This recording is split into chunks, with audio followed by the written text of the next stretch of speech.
single target deletion. Malphite has good target access, so Rumble, a bit tankier of a mid lane mage. They need magic damage to the composition. They say, yeah, Rumble can easily go forward with the engage tools, and I can withstand a lot of this pressure as well. Yeah, and Nisqy's been flying the Phoenix 1 flag, throwing up that emote over and over every chance he gets in the game, so makes sense that he's going to use one of Doinby's best champions that he has been using very frequently in the LPL, in the Rumble, and he plays that style as well. We talked about it so much with the roaming support that Nisqy lends to both of the side lanes, roaming with Blaber, trying to create a lot of those kills and really push the Lee Sin aggression up to another level. Biggest thing about Rumble is, of course, on your level 6, you have so much more team fighting power, but also being able to chase people down with those slows and the long range cast of your equalizer. You can join from a much further distance than most of the other mid laners. Even if he's not Twisted Fate and he doesn't get there with a gold card, it's still a lot of damage.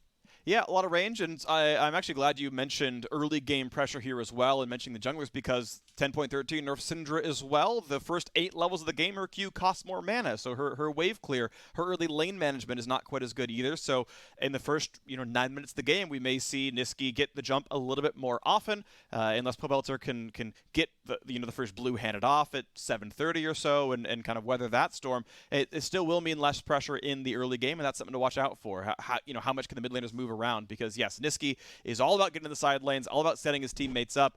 I'm not sure how much you can dive in Malphite. I'm not sure how much you can dive for an Ezreal, but we still expect there to be pressure on those sides. We definitely expect there to be pressure in a Cloud9 game. Let's see if CLG have what it takes to be the first to take them down in summer. Everybody's trying to be the first, see if they can get that one game off of Cloud9, but Cloud9 look like they've got that 18-0 in their sights and have been sticking to it.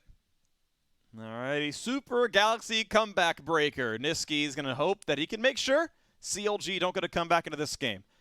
I want to point something out that's kind of interesting, because Cloud9 people say they have a very good early game overall, but it really depends on when you measure the stat. If you're measuring it at 15, yeah, they are clapping everyone. They're up 2.5 Drakes every single time. They're up a bunch of gold. If you measure it at 10, only 2 of their players have a gold lead at 10 minutes, jungle and mid. Everyone else tends to be a little bit behind. The other teams are good at laning against them. It's when you get into any mid-game skirmish at all, that's when Cloud9 turns it on. And so the first 10, I think, are where CLG can strike. Their early game, not particularly good either. None of their players have gold leads at 10 minutes, despite their 4-2 record. They win the games, they're just not ahead early on. Cloud9 spike a little bit earlier and are an overall stronger team, and I'm just kind of curious what this early game ends up looking like as a result here. I've got some more stats for you as well that really define the Cloud9 uniqueness in their playstyle. So Blaber has the most kills in the LCS coming into this week of any player, not just any jungler. And by the way, there's not even another jungler in the top 12 of kills in the LCS. It's just Blaber at the top. Now, Nisqy is number 4 in assists for all LCS players, and there's not another mid laner in the top 12 for assists. Let's put that on hold as we have Blaber going for a red buff level 2 gank bottom. Double knockup, ignite onto Stixxay. Here's a Lee Sin, ward hop in, can't land the Q. Stixxay flashed up and not down, and Blaber had to guess. Nice of him to flash behind Smoothie, but look at that, already 2 summoners gone off the very first gank of the game. Yeah, he made a beeline straight from red buff all the way down to the bottom side. Combining with Vulcan with the ignite, they get double summoners off of Stixxay, force the bad back for him as well. Be able to purchase much there, and Blaber gets right back into blue side clear. You always say creating that early action for Lee Sin, doesn't waste any time at it. Decent damage out of Ruin, though, able to land quite a few spells down there. Is going for the standard sort of mana sustain, right? He's got Scorch, he's got Comet and all that stuff, but he's getting a lot of damage down here on the Licorice to the half HP. This is going to be a brawl. One more auto. The flash follow. Ruin has a Q soon. He might. No! He walked into vision. Licorice just bopped him with a staff and gets the solo kill top lane. Just bopped him on the head. There you go. Oh my goodness. The flash follow right there. Ruin fought him with the minions and the clone right next to him as well. Both of them were channeling their potions, and Licorice is going to be able to take this one home. Let's see here. Let's see exactly how many minions are helping out with the fight as well. Because he chases him into the triple range plus the cannon. The clone got one auto off. And then with the extra auto there, yeah, Licorice was one auto ahead on this trade. And as you mentioned, he goes into vision first, so it's an easy Q out of the brush. He's going to land, flash to pull him into the turret, and says, okay, no gank to be had, but now Wiggly's here, walking through the lane. That's going to be a lot of damage there, a nice scatter. For Pobelter, buys his teammate the time, but that is flashed down on 4 members within 4 minutes on the CLG side. It's very fun to watch C9 work here. Top lane earned the flash diffs themselves with Licorice there, but Blaber making some quick work of both of the other lanes. In that scenario, when they're all down like this, all of the lanes for CLG now have to be second-guessing themselves. And you can see they're all at their turrets. Every member of CLG very wary at the moment, and that's when Blaber can return to farm the camps after the aggressive work has been done and allowing the lanes to go forward. What I find impressive is Blaber's jungle path was red buff topside into bottom lane, and he is equal in farm to the opposing jungler. That is just absurdly shocking to me that somehow he's farmed equally, despite the fact that he had to run 5,000 units to gank. And now, yes, Ward hops in the lane, but Ruin has walked back enough, obviously with the Q, gets the move speed, kites away, no gank for Blaber. Wiggily here for the counter gank though, and a level lead for Ruin. This fight could go very, very well. He's gonna get hit there, and Blaber, ooh, that pillar was sick by Wiggily. It's not gonna turn into a kill, but that was so nice. It stops the safeguard. And the big thing here, there's no teleport on Licorice because he just used it to give out to lane towards that mid lane play that they tried to pull off. So it's a really well-timed move from Wiggily to push them off and create some pressure there. Because of it, Licorice is not backing though, and they don't have to pressure to deny the minion wave. So it ends up turning into nothing for CLG as Licorice still is able to get the minions into the tower. Licorice gonna knock down the wave pretty well. Very expertly done here on Wukong. Knows the damage output, knows he can get it with 1 or 2 autos. The double longsword obviously really helpful in that one. The 300 gold for the kill would not have allowed them that otherwise, but knocks down the waves, gonna feel really comfortable. Tiamat done, that's now a lot of wave control. That's gonna feel really comfortable as Zven TP's down to the bottom lane. Tyr is stacking up now, gets the pull on that one as well, as there was much else to buy except a longsword if he was going for Trinity Force. So yeah, I don't want to buy Sapphire Crystal, we'll just get the AD instead. Yeah, exactly. Definitely agree with that one. Checking the potions and keeping the minions right in front of his tower. So he wants to deny as many of these minions as he can. There's no teleport for Stixxay since he went the heal flash version. So he can deny a decent amount of that wave and increase the CS lead for the Vulcan Zven, plus allowing Vulcan to go roam around with Blaber. Pretty big power opening here for Cloud9. Look at that. It's under 6 minutes 30 into the game, and Cloud9's jungler is hitting the Drake. I've seen this story before, and it's called every Cloud9 game of the entire split. Ulti burned down on the top side. Liquid getting big damage on a Ruin. Second ult comes in, and that is our difference. That is a solo kill ×2 in the top lane. Level 6 Wukong. You always got to watch out for the all-in freak. Double ultimate activation there for Licorice. He stacked up the Conqueror so easily. He's got his early Tiamat too, so just annihilates the wave. Licorice with the Wukong once again, showing the rest of the North American top laners what they are missing out on. Yeah. I mean, this is what top lane looks like when you go for the solo kill and it backfires on you back at level 3. This lane looks different without that gold injection, but obviously now it's going to be a real tough one for Ruin and the rest of CLG to navigate. This early game is going to look great for Licorice, going to pad his stats a ton on the season averages. A 800 gold lead individually, which is the vast majority of the gold lead in this game. All right, quick blue handoff to Pobelter, see if he can get back. Doesn't lose out on any of the minions. We haven't even really seen a big influence of the mid lane roam that we're kind of hyping up for Nisqy. There's been a lot of just Blaber, Lee Sin, creating some opportunities, and then Licorice by himself doing work on Wukong. He earned his own experience advantage with the 1v1 solo kill, by the way, as well. Yeah.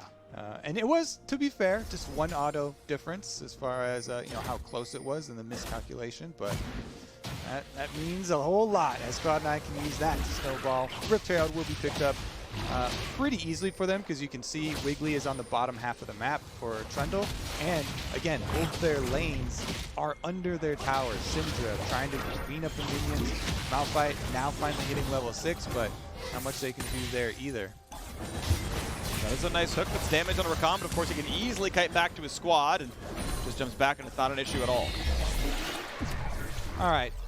Mid lane or top lane with the Rift-Tailed, looking like they want to do some sort of counter jungling first. Ruin does have ultimate, so with an ult and flash, it's unlikely that he dies in any sort of top lane focus, but they might be able to get some cooldowns out of him. Blast plant popped. Wiggly's going to look for the dive down here. This is a potential 3v2. Ulting up for Smoothie. He can take turret for a bit. Getting some turret damage. They get the play. Wiggly's going to kill the ward. No other play to be had. TP's not available. Instead, it's a top side play. Blaber wants him with Licorice. Kicks him back. Okay, crowd control. There's the first knockup. There's a whole lot more. Malphite's not going to live through this one. Ruin ulti just does nothing. But Pobelter, yeah, only finds some poke. Can't even go for the kill on that one either. They dodged the aggro on the turret so very well. Cloud9 now going to summon the Herald, and Nisqy wants in. Pobelter has to be warned. He's slowed. Here comes the squad. There's Flash suddenly out of nowhere. Vulcan's in there as well, and they find 2 kills topside. And the big thing here, Cloud9, they completely give up on their weak side. Vulcan says, I'm out of here. This is weak side of the map. He's not going to waste any time. Zven can just stand there very safe with the Ezreal. He kites way back, doesn't give up any kills for Cloud9. And it allows them, the extra person, just completely overloading their strong side of the map, even getting the extra kill onto Pobelter as Vulcan got back out, goes over the wall, and they chase down another one, plus the entire turret, including turret plates and first turret bonus picked up. At the very least, it is 4 plates picked up bot side for CLG as well. They really, really pushed Zven's far back. He had to bleed out for this one, but I mean, that's, you take those, right? You're down 4 plates, you're up 20 CS, and your top lane is hard snowballing. Yeah, that's fine. Zven's going to be completely okay here. He's not going to get brutalized much more afterwards, and that's going to feel really comfortable. Mid lane scrap happens again. Nisqy just keeps throwing out the sad B every time. He's not able to get the entire wave, but yeah, he's fine. All right, and just like that, remember, their quote-unquote weak side of the map was already so far ahead in CS for Zven and Vulcan that he still has over a 20 CS lead for himself and trying to push back on that tower and get some turret plates for themselves for Cloud9. Again, with the roam starting now to come through for Nisqy, we just saw top side 1 adding the extra damage with the Rumble ultimate. Now he just hovered halfway down through the red buff side of the jungle to threaten with this bottom side push in tandem, and it's just at this point it's too difficult to deal with the power swings from Cloud9. Already setting up for another dragon, 35 seconds ahead. Nicola's stacking, the farm is being gained, and are you ready to defend bot lane here? Controller in the brush, that's going to get spotted out by Vulcan. Says, okay, yep, we know what's going on down here. Let's just give Zven some alone time. Let's just have Stixxay and Smoothie fail to get any farmer experience. They finally walk in with the last 2 caster minions. Turret plate's already almost gone, so Zven's farming that one back without much issue. There only is a 2-plate difference down there. The farm difference still 30 between these two. That's going to make up for that one, no problem at all. Obviously, the Vulcan roams are nice, and CLG looking a bit like game 1 of the season, where they're not getting anything on the board. Yeah, I mean, honestly, it's really hard to critique the teams playing against Cloud9, as most of them have looked very similar, but definitely agree. They're super struggling, especially, of course, with all the stuff that went on top side. And the Malphite pick into it. They're not much going to get much out of this. So Cloud9 just stack it right up. Dragon number 2, right on schedule, freak, and they actually have a decent amount of mid-game options too. Let's see how long it takes for them to finish up on the bottom turret. Wiggly's going to get a little help from Pobelter to keep his farm up. This Trundle does have decent gold income, equal level, up about 3 camps over Blaber. Wiggily can be useful. Obviously, this game is still 3,500 apart, and that is ludicrously different. We're not even 13 minutes in, and the gold lead is, I mean, a big one even for a mid-game goal. This is still pretty early on in the game. Licorice going to be able to grab the scuttle top side. 2-level lead temporarily over Ruin. 10-8 up there. That is rough stuff. Obviously, a Malphite can still do his job without gold, but you'd like to have some. Yeah, it's just that Licorice gets to do like 2 people jobs now. He's got almost a Trinity Force built up with the Tiamat. He's going full carry Wukong. This is gonna be some massive damage, to say the least, as soon as they get to these team fights. And CLG, like you're saying, they're still going to stick to the same game plan. You know, they have very straightforward front line to try and set up for Stixxay's Aphelios. You know, Aphelios definitely needs a couple items before he really brings the power behind that setup, but Nautilus ultimate into a Syndra stun and Malphite ultimate should be the tools that they try and use to focus fire someone.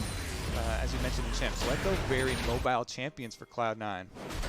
Yeah, and we saw for a little bit, Licorice was trying to freeze up on the top side. Of course, that's difficult with Tiamat. Every last hit just knocks down the mid next to it for, you know, half the attack damage, but he is denying farm. You can see Ruin just not even willing to walk back top side. Instead, he's going to find something else to do around this side of the map. Finally, top has to be pushed down, so he takes the recall there on Licorice's side. And here comes the attempted play, right? We've got 4 members down here with Syndra missing as well. Zven, yeah, just going to throw out Qs. He's like, I'm not worried about this one. Yeah, I know you're in fog. Yeah, your team could show up. Yeah, we still don't see Malphite top side. You might be down here. It's been a minute and a half, and you're still not up to your lane. Well, wait. No gank? Okay, cool. See ya. Yep, and there's a teleport ready for Licorice, so if they actually get a little bit too far forward here for CLG, you can see Cloud9 are ready to collapse. I was asking, you know, how long left on the bottom lane turret? Doesn't look like very long because they brought every single member down here, and it's very straightforward now for Cloud9 with this big lead, and with level 11 on Nisqy now, with level 2 Rumble ultimate, they can not only take the bottom tower, but they might be looking to collect some kills off of this CLG bot lane too. Here comes the play. The flash gets away from the anchor, kick into the wall. Stixxay is low. Blaber needs another auto, and he gets it. That's the shield back of the squad as well. A stopwatch buys a few seconds for Smoothie. Knockup's coming around. Rumble over the top. Pobelter has nowhere to go. He gets a trade kill, so CLG's on the board, but Cloud9 win the fight 2-1. And they want a little bit more. Nisqy gonna walk into 3. He knows he's right in front of him. Maybe more than he wanted. He overheats. His health bar's running low. He looks for the kill. Ruin flashes the way, but the Q snipe for Vulcan gets 1. The flash to safety. C9 gets the 3rd. They get the turret as well. And they're ready to go for turret number 2. A steamroller right through the bottom lane. Freak. Blaber's flash over the hook of Smoothie too was really well done. Right into the face of Stixxay. Getting the kick into the wall. Oh my goodness. Like, even if you see it coming, it's still exciting to watch the play unfold before you as Cloud9's aggression goes rewarded on the bottom side. They clean up the bottom tower, so easy point for them next. Rift Herald number 2 is available, and they can use that to crack mid. And that's going to be pretty likely here on this one as we watch that fight yet again, and it's just so good. It's so good for Blaber here. Let's take a look. Smoothie, he was in the brush too. That was coming out of the brush. Blaber was ready for it. Some of that is he was already probably thinking of, I need to flash on the Aphelios just get the kick into the wall. But the timing of it works out extremely well there too, even though he does end up going down. And then you start cheering on Nisqy and you're like, okay, he's got Zonias and he has flash, so he's playing aggressive. Starts out baiting one more member of CLG for Vulcan to end up killing. There you go. That's the Rift Herald I was talking about. A boom. Mid lane. They want Ruin.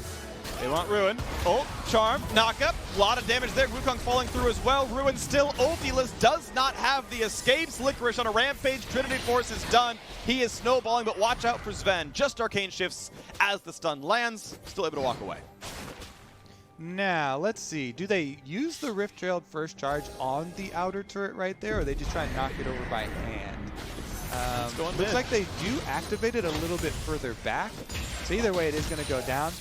If you can knock it over by hand first, then Shelly obviously doesn't take a big chunk for health and damage. You can put a big chunk on the next one, but boom, it's gone. And there you go. Big chunk yet again. That turret's very, very low. Maybe an auto for Zven. Doesn't want to risk it. Smoothie lands the anchor. You're probably going down everything else. Would have loved to get a little bit of burst, but it's fine. No big problems here. The gold difference, oh man, it's 7,000 17 minutes into the game. This is every single Cloud9 game. You pass 50-minute mark, and the gold graph just goes up and to the right rapidly, and it's a steep slope up there. Break number 3 going to drop in a second as well. Yeah, and a lot of it, yes, we've been focusing on Blaber. He creates so much action for the team. He has insane stats. This time around, though, I think Licorice should be getting a lot of the accolades because people have memed on him. He's been memeing himself about a lot of the games, you know, dying first or even getting first blooded. But this time around, with the extra auto on that 1v1 early, he has just completely ran his early lead ahead and steamroll this game, so it just feels like there are no options for CLG. And you saw that last kill in the jungle. It was just It is just unbelievable. There's no fighting back in that point. It's a full Trinity Force. Looking probably for a Death Dance after this as well to go full 1v9 mode carry. Yeah. The main standard build for Wukong. And nothing for him to be deterred by. Vulcan tries to bring the reinforcements. Licorice plays like he's afraid of them. Smoothie gonna walk around. He's got Pobelter nearby as well. So here's the charm, here's the knockout. They find backline. Big damage though. This could be the kill right away, and Blaber can't get through it. Bit of MR, but not enough. Good defense by CLG. Get the second kill of the game, defending their blue buff. Yeah, huge. You need to take every blessing that you can get. Nice lockdown there onto Blaber, cutting off the Lee Sin. Also, they do secure the blue buff, as you say, for Pobelter for the Syndra. It's going to be pretty big for him and trying to keep up with this farm. As I say that though, I see another wave that was pushed into the bottom turret by Nisqy that starts dying, as well as this mid tower being so incredibly low already. See what they go for next. Blaber is back on the map now, ready to run back down. You're seeing he's got the individual 1,200 gold lead. Mid is close in farm. That's the only lane that's really that way. Everyone else is at least 1,000 over their opponent, or at least close to it in the case of support. Who's going to go for this one? Licorice is around. The smite was early. Wiggily, oh, I'm so sorry for you. That's a heartbreak. That is 100 gold going the other way. We got to start playing some more little house games here. Like, okay. He starts messing around, but who's going to get the gromp? Does get in, try and steal those types of things, or even what are we thinking about, the Cloud9 interview after this? Because they've become all the same, where all the members are just like, yeah, we're waiting for a team in North America to challenge us. Yeah.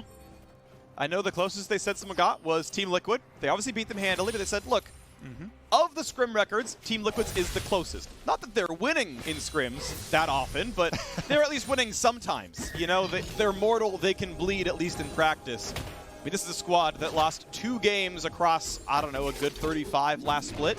And, they're about 7 games in now and not showing any signs of slowing down. This is the best team in North America.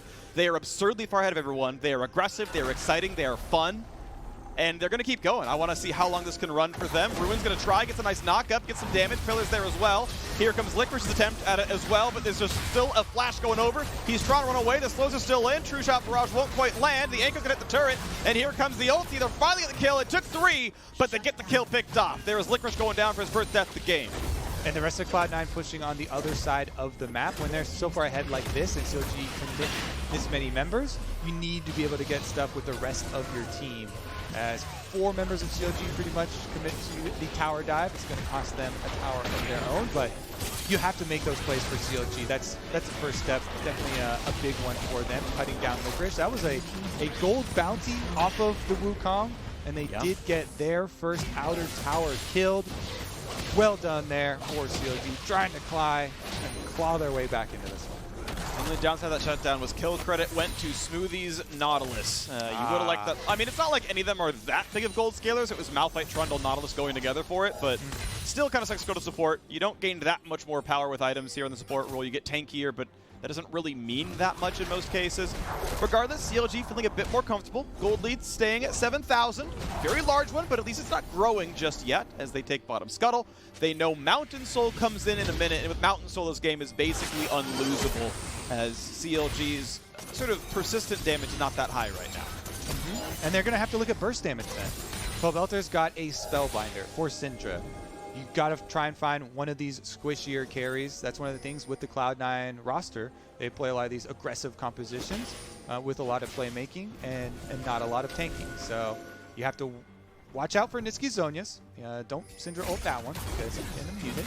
But try and pick off one of those carries. Use the Spellbinder, get some big damage, and try and do an attack and retreat. You get your kill, you back off to recuperate before C9 can take advantage of your cooldowns being used. Blaber able to sweep the wards, has the Umbral Glaive first item after the Warrior. Pobelter trying to get vision, but he could be jumped on from Fog. They don't know he's there for sure, but they could be in that rush. They're going to walk in, reveals one. Licorice is there, not going to burn the ulti just yet. Pillar's going to be nice, though. Is it re-engage? It's Blaber going for the kick, and they found Stixxay. There is no team fight left. Smoothie not going to walk away too easily. Pops stone plate. Q's not going to land. Rumble through the top. He's burning down. He goes back through it. Wide Q to the right. Trade kill on the Vulcan? Not just yet. Here comes the re-engage. Vulcan back to safety. Malphite lands on nobody. They all juke away from it, and Cloud9 are just more skilled than the other teams here. CLG's on the run. Ruin's gonna try. Zven flashes the wall. One last Q to get the ace. And it's time for Mountain Soul plus the base to go down. Cloud9 running over this game. That is the best team in North America, Freak. That is Cloud9 just styling in CLG's jungle. Oh my goodness. Vulcan goes to go check to make sure that the kill's going to come through on the burn down from Nisqy's ultimate, and they think they could try and get something on the backside again. A stopwatch usage. He's able to just slide right out. Guys on the Malphite ultimate to whiff. Oh my goodness. This feels like such an unassailable task for team to take down Cloud9. Blaber's here as well with his Q on Smoothie, be able to use it to go over and kick Stixxay in. Just, oh my goodness, walking right into that one. As, they looked like they were escaping, walking away, and completely basing it in there. And then here's again, Vulcan's slick escape. Stopwatch buys just enough time, and the double dash plus the heal. No escape before Angus remember to do that. Predictive too. It was Vulcan. First of all, shout out to Spellbook going into barrier, so he's like unkillable. That was really nice. And then as soon as he eased backwards, he W's off to the side, as does Zven, arcade shifting off to the side to dodge Malphite. So like, yeah, we're all grouped up here. This is a Malphite ult. Let's just preemptively cast the spell. He's gonna go for it, and they were right. Really beautiful stuff right there. Cloud9 absurdly ahead. Mountain Soul is on. Gold lead 10,000. Baron's on the table at 25 minutes, and not gonna stop them anytime soon. Yeah. All right. With the Baron, that's going to be Cloud9 marching towards CLG base. Looking to end it with this one. It has not really taken Cloud9 more than a Baron in the game thus far. Don't expect it to this time either, but 10,000 gold behind. Facing a Mountain Soul, facing the Baron. CLG have to defend their base against all odds. What did they come up with, Freak? They're going to come up with turtling in the base and hoping a team fight materializes in front of them. I'm not expecting big plays to come through. They're going to sit behind this wall. They're going to look for maybe an engage, but Syndra's not anywhere nearby. Ulti just zones off Smoothie. Doesn't do a whole lot. Not the best equalizer, to be fair. Not the cleanest. Stixxay hasn't burned the ulti just yet, but I mean, they're so tanky. Like, they did all that damage and it just popped the Mountain Soul shield off, and now it's back.